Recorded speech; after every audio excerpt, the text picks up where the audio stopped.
Message ಬರ್ತಾ ಇದೆ. ಇದರರ್ಥ ನೀವು ವೇಟ್ ಮಾಡಬೇಕು ಬಜೆಟ್ ತನಕ ಅಂತ, ಇನ್ನೂ 2-3 ತಿಂಗಳ ಅನ್ನುವಂಥದ್ದು, ಗಡಬಡಿ ಮಾಡಬಾರ್ದು ಅನ್ನುವಂಥದ್ದು.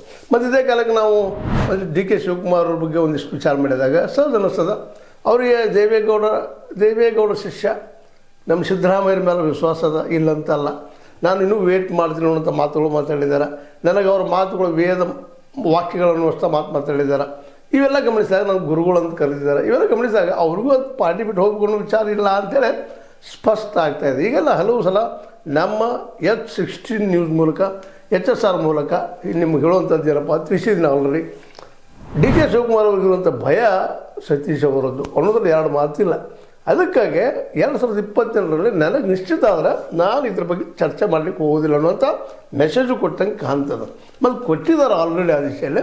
ನಾವು ಹೆಂಗೆ ಬೇಕು ಹಂಗೆ ವ್ಯಾಖ್ಯಾನ ಮಾಡ್ತಾ ಹೋಗ್ತಾ ಇದ್ದೀವಿ. ಬಟ್ ಅವರಿಗೆ ಭಯ ಇರೋದು ಈ ಸದ್ಯದಲ್ಲಿ ನಮ್ಗೆ ಬೇಕಾಗಿಲ್ಲ ಅನ್ನುವಂಥದ್ದು ಅದು.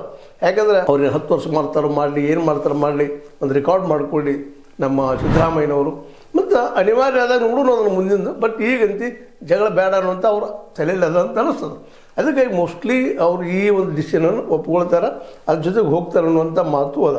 ಯಾಕೆ ಇನ್ನೊಂದು ಮಾತು ಏನಪ್ಪ ಅಂದ್ರೆ 40-45 ಜನ MLAಗಳನ್ನು ಒಡ್ಕೊಳ್ಳೋದು, ಅದು ತೆಗೆದುಕೊಂಡು ಹೋಗೋದು ಅಂದುಕೊಂಡಷ್ಟು ಸುಲಭ ಇಲ್ಲ ಅನ್ನೋದಷ್ಟು ಸತ್ಯದ. ಯಾಕಂದರೆ ಅಧಿಕಾರದಲ್ಲಿದ್ದಂಥ ಪಾರ್ಟಿಯನ್ನು